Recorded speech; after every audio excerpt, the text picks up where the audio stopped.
Hi, good afternoon, good evening, good morning, classmates, professor. Welcome to this presentation on Samsung.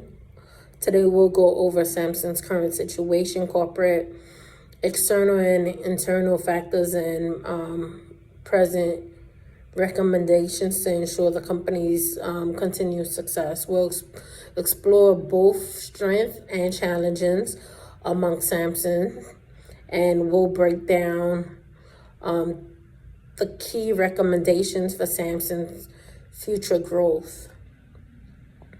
Let's first look at the overall picture. Samsung is a global leader in consumer electronics and display technologies. The company has built its reputation on strong innovation and market leadership.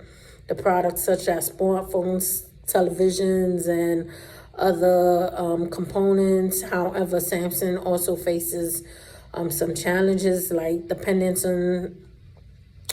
its dependence on Android OS and intense competition from companies such as Apple and other companies that follows.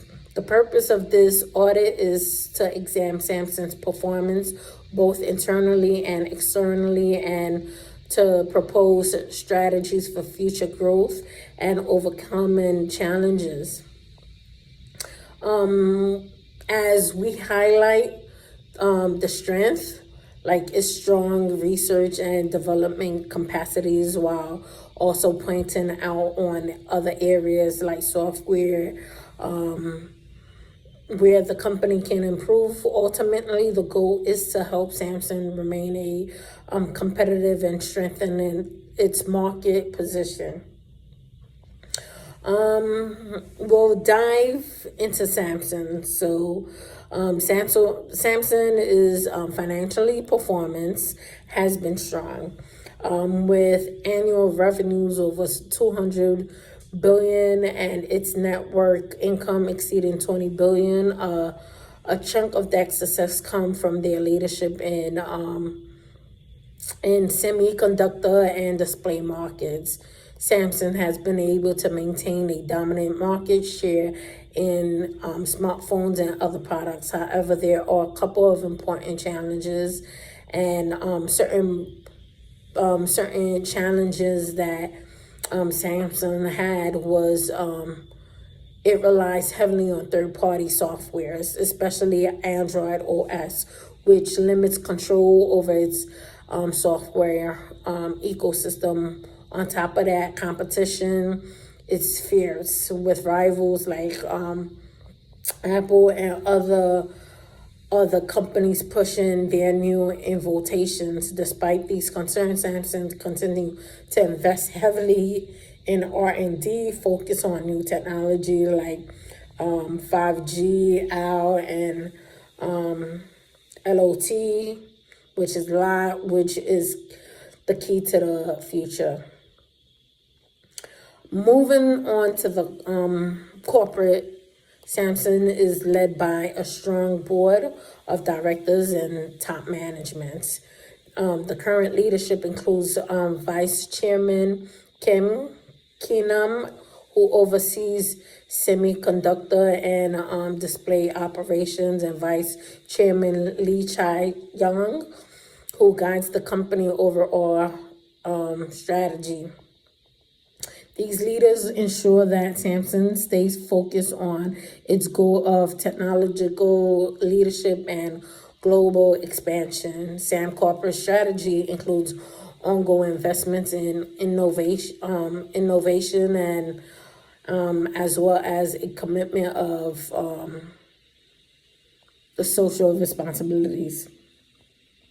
When we look at Samsung's external environment, we see that the company is well positioned in many areas, but also face external pressure. Samsung's strengths lie in the market leadership in semiconductors and display technology. Its ability to innovate has strengthened its global and recognition and its investment in R&D continues to pay off. However, there are some things that still needs to happen amongst Samsung. Samsung's on Android OS leave it's exposed to changes in the software market. The company must also face different threats from other competitions, partially from Apple and other competitors on the market. On the opportunity front, there is tremendous growth potential in emerging markets, partially with the rise of 5G out and light technology. Samsung is also investigating to capitalize on growing demand for eco-friendly products. But with the global supply chain risk and pressures in various regions, Samsung must remain adaptable to continue its leadership. One of the most important areas Samsung is forcing on is that the company has committed to achieving net zero emissions by 2050. This shows Samsung's dedication to environmental responsibilities, and there are still other challenges in fully to sustain practice, especially in supply chain management. On a social level, Samsung is making a big impact by contributing to digital inclusion, education, and the reduction of electronic waste. These not only help the environment, but also improve Samsung's reputation and how it aligns with global expectations on corporate responsibilities. Internal Samsung operates with a centralized structure that allows for efficient management across its various divisions, including consumer electronics, IT, and mobile, and other semiconductors. But however, some critics point out that the company's software could be improved to create more seamless experience for users. In terms of corporate culture, Samsung promotes innovation environment which motivates employees to develop new and creative solutions. On the resource front, Samsung's large investment in R&D, manufacturing, and its global distribution network provide a competitive edge, but its external partners for some technology still limits its control over the complete product ecosystem. Now let's take a look at the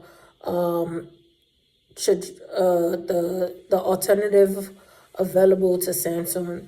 One of the key strategies is leveraging its strength, such as technology, leadership, and strong R&D to expand in the rapid growth of 5G and our market.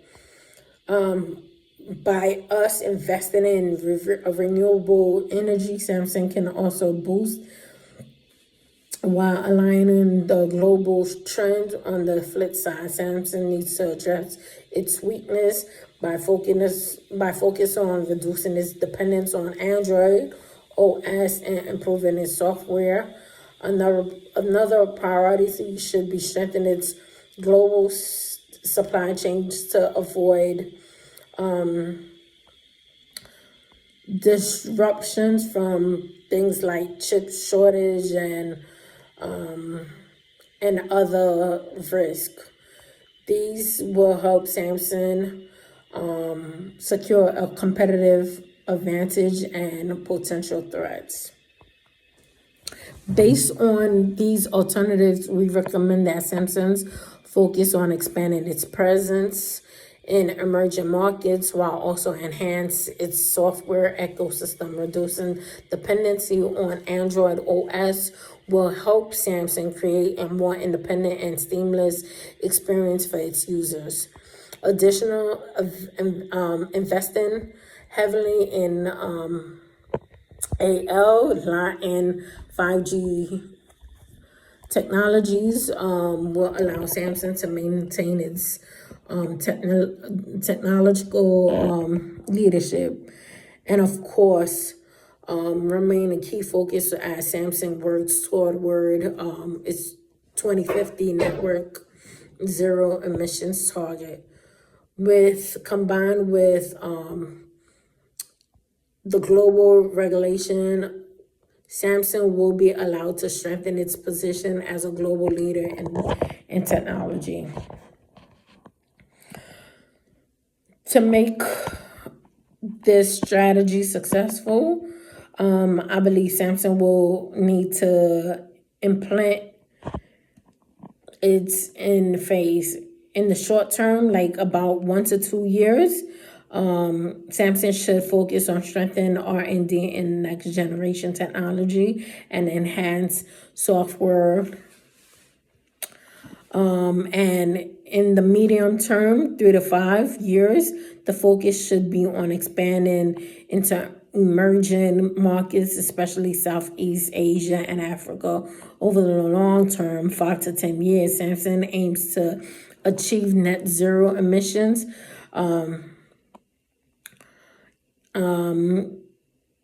Its supply chain and continue to lead in technology innovation. These efforts will require investment, which will be 25% of Samsung annual revenue going in toward R&D for new technologies. Strategic partnership with Al and Lot will be crucial in the advancements. Samsung will work on improving its software development to create a more unified system for its device. To make sure Samsung stays on track, we will need to have a strong system for monitoring its process. The company should enhance its information system to monitor global threats, global trends, track consumer feedbacks, and evaluate operational performance in real time. With the help of our base predictive system, Samsung can make quicker decisions and adapt to changes in the market. Samsung will track performance through KPIs to measure areas like R&D, returns, market share, and progress on other goals that needs to occur. Regularly board meetings will help leaderships also stay aligned with the company's strategic objectives and ensure the process is being made toward long-term goals. So in conclusion, Samsung is the company with a strong market leadership, a history of innovation and commitment to stability, and but it's still, in order to stay ahead of other competitors and other people in the market trying to, go ahead of them. They need to invest in new technologies, improve its software ecosystem, and expand into emerging markets. With the right focus and execution, Samsung can maintain its position as a global leader in technology for years to come. Thank you for watching.